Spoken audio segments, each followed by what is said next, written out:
বগুড়ার সান্তাহারে দুর্ঘটনার কবলে নীল সাগর এক্সপ্রেস, 9টি বগির লাইনচ্যুত, আহত শতাধিক মানুষ। উত্তরাঞ্চলের সাথে সারা দেশে রেল যোগাযোগ বন্ধ। রেলের এখানে কাজ চলতে, লাইনের কাজ চলতেছিল। চালক লাল ফ্ল্যাগ দেখতে পেয়েছে কিনা জানি না, ট্রেন দ্রুত গতিতে আসার ফলে এই ঘটনাটা ঘটে। আমাদের 4টা ইউনিট মিলে যে আমাদের রেস্কিউ কার্যক্রম পরিচালনা করেছি, সেখানে আমরা টোটাল 47 জন ভিকটিমকে হসপিটালাইজ করতে সক্ষম হয়েছি। ঈদ উদযাপনে বাড়ি ছুটছে মানুষ। মহাসড়কে যানবাহনের চাপ থাকলেও নেই যানজট। পরিবহন সংকট দেখিয়ে বাড়তি ভাড়া আদায়ের অভিযোগ। শরীয়তপুরের ভেদরগঞ্জে কোটি টাকার জিও ব্যাগ লুটের ঘটনায় তোলপাড়। ঠিকাদার প্রতিষ্ঠানের যোগসাজশে অপকর্ম, অভিযোগ স্থানীয়দের। জিও ব্যাগ নিয়ে যাইতেছে, আপনারা জিও ব্যাগ থামায় না। ঠিকাদারই তো বলছে দিতে, তো তোর সমস্যাটা কি? তুই আমাকে না করবি কি লিগা? বস্তা কেটে মাটি ফেলে চুরি করে নিয়েছেন। আগামী 12 ঘন্টার মধ্যে যেখান থেকে বস্তা এনেছেন তা দিয়ে আসবেন।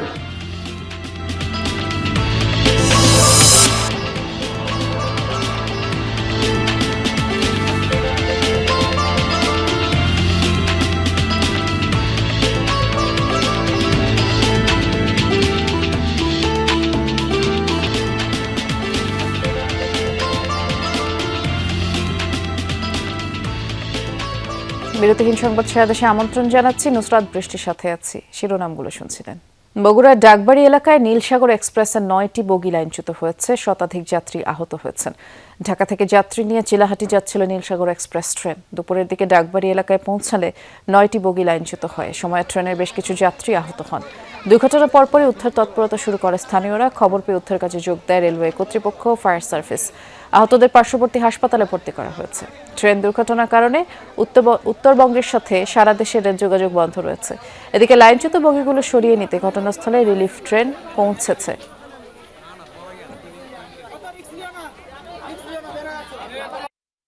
রেলের এখানে কাজ চলতে, লাইনের কাজ চলতেছিল এবং সামনে লাল ফ্ল্যাগ দেওয়া ছিল, কিন্তু লাল ফ্ল্যাগ চালক লাল ফ্ল্যাগ দেখতে পেয়েছে কিনা জানি না, ট্রেন দ্রুত গতিতে আসার ফলে এই ঘটনাটা ঘটে। আমাদের 4টা ইউনিট মিলে যে আমাদের রেস্কিউ কার্যক্রম পরিচালনা করেছি, সেখানে আমরা টোটাল 47 জন ভিকটিমকে হসপিটালাইজ করতে সক্ষম হয়েছি। ফার্স্ট এডের কার্যক্রমগুলো চলছে, পরবর্তী চিকিৎসা কার্যক্রম চলছে আর কি।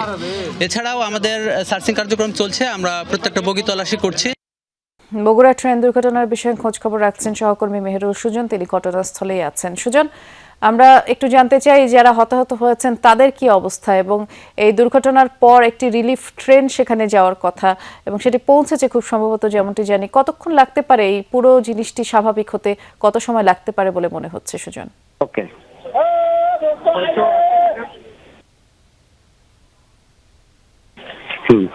সুজন, আপনি শুনতে পাচ্ছেন?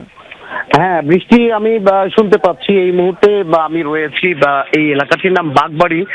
এখানে কিন্তু আজকে দুপুরের পরে সেই ভয়াবহ ট্রেন দুর্ঘটনাটি ঘটেছে।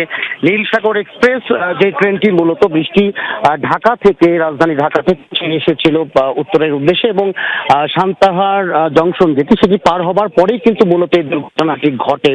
এবং আমরা এখন পর্যন্ত এখানে যে তথ্যটুকু পেয়েছি, 9টি বগি কিন্তু বৃষ্টি এই যে নীলসাগর এক্সপ্রেস এটি কিন্তু আন্তনগর বা ইন্টারসিটি বলে এই অঞ্চলে খুবই দ্রুতগামী একটি ট্রেন এই অঞ্চলের, এবং সেটির কিন্তু চলন্ত অবস্থায় 9টি বগি ট্রেন থেকে, মূল ট্রেন থেকে বিচ্ছিন্ন হয়ে যায়, এবং বেশ কয়েকটি বগি কিন্তু লাইন থেকে একদম মাটিতে উপরে যায়।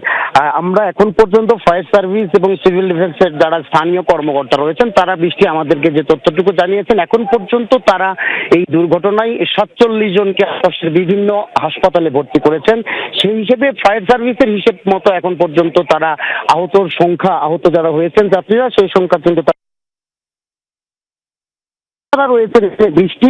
তারা যেটি বলছেন যে শতাধিক আহত মানুষকে তারা আসলে দুর্ঘটনার পরে দেখেছেন ঘটনাস্থলে, অনেকে বিভিন্ন হাসপাতালে গেছেন। আর সর্বশেষ যে তথ্য বৃষ্টি একটু আপনাকে জানাই, যে উদ্ধারকারী ট্রেন 3:30 ঈশ্বরদী জংশন থেকে রওনা দিয়েছে এই ঘটনাস্থলের উদ্দেশ্যে। সেটি বিকেল 5টা নাগাদ পৌঁছার কথা, আমি ঈশ্বরদীতে কথা বলছিলাম, তবে এখন পর্যন্ত কিন্তু সেই ট্রেনটি এই ঘটনাস্থলে এসে পৌঁছায়নি। সেটি আসলে মূলত কিন্তু ধন্যবাদ সুজন। ঈদের ছুটিতে বাড়ি ফেরার পথে বগুড়ায় সড়ক দুর্ঘটনায় 3 জনের প্রাণ গেছে, 6 জন আহত হয়েছে। সকালে বগুড়ার শেরপুর উপজেলার ছনকা এলাকায় দুর্ঘটনা। হাইওয়ে পুলিশ জানায় ঈদের ছুটিতে পরিবারের সদস্যরা ঢাকা থেকে মাইক্রোবাসে বাড়ি ফিরছিলেন। এ সময় ছনকা এলাকায় পৌঁছালে চালক গাড়ির নিয়ন্ত্রণ হারিয়ে ফেলে। রোড ডিভাইডারের সাথে ধাক্কা লাগলে সিলিন্ডার বিস্ফোরিত হয়ে গাড়িতে আগুন লেগে ঘটনাস্থলে গাড়ি চালক মারা যান এবং হাসপাতালে নেয়ার পথে 2 যাত্রী মারা যান। আহত 6 জন হাসপাতালে চিকিৎসাধীন। এদিকে রাজশাহী পুঠিয়ার বানেশ্বর বাজার কলাহাটে বালুবাহী ট্রাক চাপায় শিশুসহ 2 জনের মৃত্যু হয়েছে। আরেকদিকে চাঁদপুরের সড়ক দুর্ঘটনায় খালে ছিটকে পড়ে বিস্ফোরণে পুড়ে গেছে একটি যাত্রীবাহী বাস। ভোররাতে কোচিয়া উপজেলার সাজিরপাড়া এলাকায় এই দুর্ঘটনা ঘটে। স্থানীয়রা জানায় ঢাকামুখী আল আরাফা পরিবহনের যাত্রীবাহী বাসটি নিয়ন্ত্রণ হারিয়ে ব্রিজের রেলিং ভেঙে খালে পড়ে যায়। এ সময় আগুন ধরে যায় বাসটিতে। খবর পেয়ে ফায়ার সার্ভিস বাসটি উদ্ধার করে এবং প্রাথমিকভাবে ধারণা খালে পড়ে যাওয়ার পর তেলের ট্যাঙ্ক বিস্ফোরণ হতে পারে। দুর্ঘটনার পর চালক ও হেলপার পালিয়ে যায়, তবে বাসটিতে কোনো যাত্রী না থাকায় হতাহতের কোনো ঘটনা ঘটেনি। এই যাত্রার খবর জানবো। এ পর্যায়ে আমরা যাচ্ছি ঢাকা ময়মনসিংহ মহাসড়কের খবর জানতে। গাজীপুর এলাকায় সহকর্মী পলাশ প্রধান অপেক্ষা করছেন আমাদের জন্য। ঠিক এই মুহূর্তে পলাশ, মহাসড়কের চিত্র আপনার চোখে কেমন ধরা পড়ছে?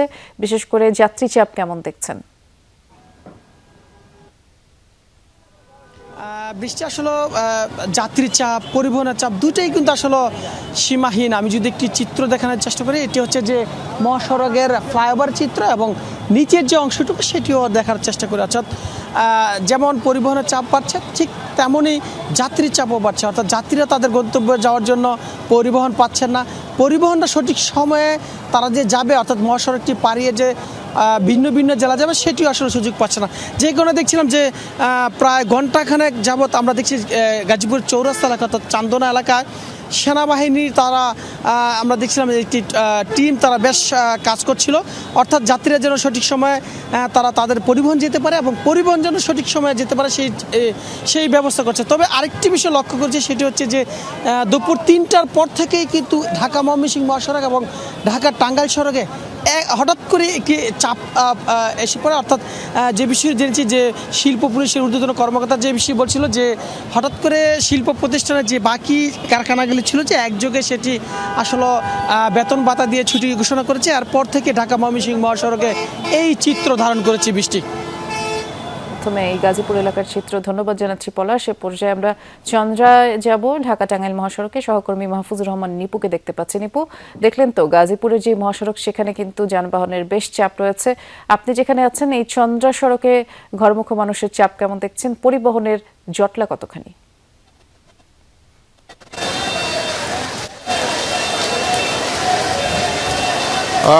বৃষ্টি, এখন যে চিত্র চন্দ্রার, সেটি হচ্ছে খুব ভোগান্তির চিত্রের কথাই বলবো।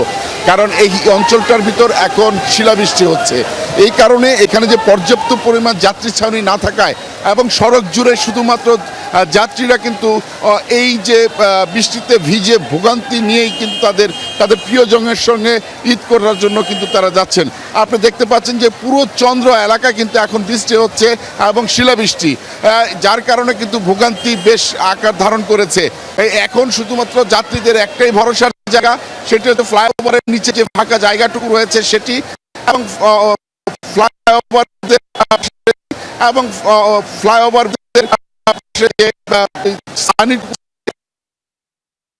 রয়েছে। এছাড়া এই বৃষ্টিকে উপেক্ষা করে দূর দূরান্ত থেকে কিন্তু এই উত্তরবঙ্গে যারা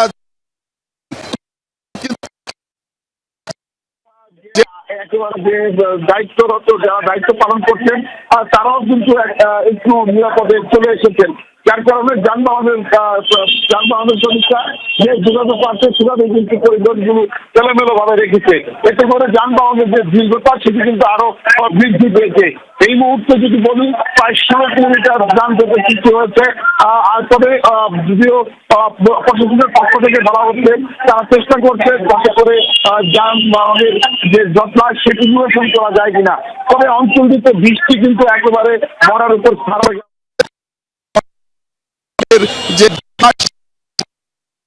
যেমনটি দেখলাম আমরা মরার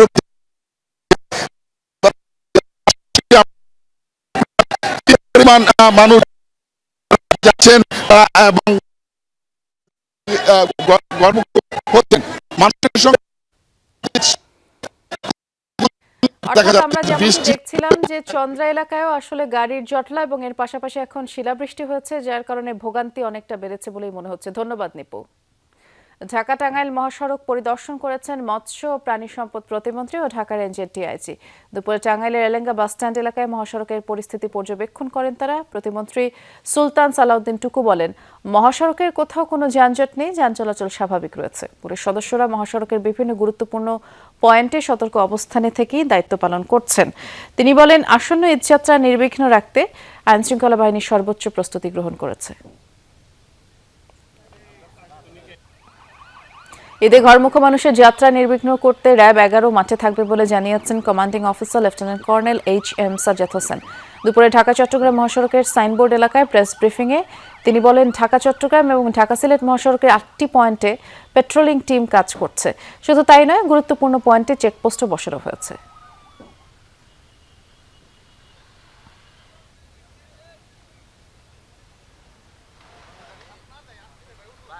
শরীয়তপুরের ভেদরগঞ্জে নদীর তীর রক্ষা প্রকল্পে কোটি টাকার জিও ব্যাগ লুটের ঘটনায় সাধারণ ডায়েরি করা হয়েছে।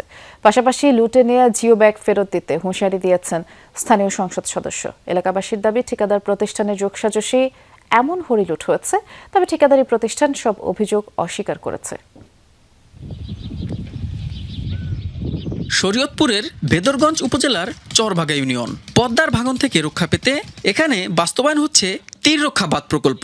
570 কোটি টাকা ব্যয়ে 5.8 কিলোমিটার এলাকায় চলমান এই প্রকল্পে কাজ করছে একাধিক ঠিকাদারি প্রতিষ্ঠান। 2023 জানুয়ারি কাজ শুরু হওয়া এই প্রকল্পেই ঘটেছে অবাক করা লুটের ঘটনা।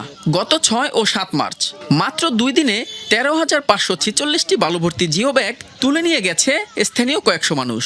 এতে প্রকল্পের ক্ষতি হয়েছে অন্তত 1 কোটি টাকা। তবে স্থানীয়দের দাবি, চুরি দেখিয়ে আবারও বরাদ্দ পাওয়ার আশায় ঠিকাদার প্রতিষ্ঠানের যোগসাজশেই হয়েছে এমন হরিলুট।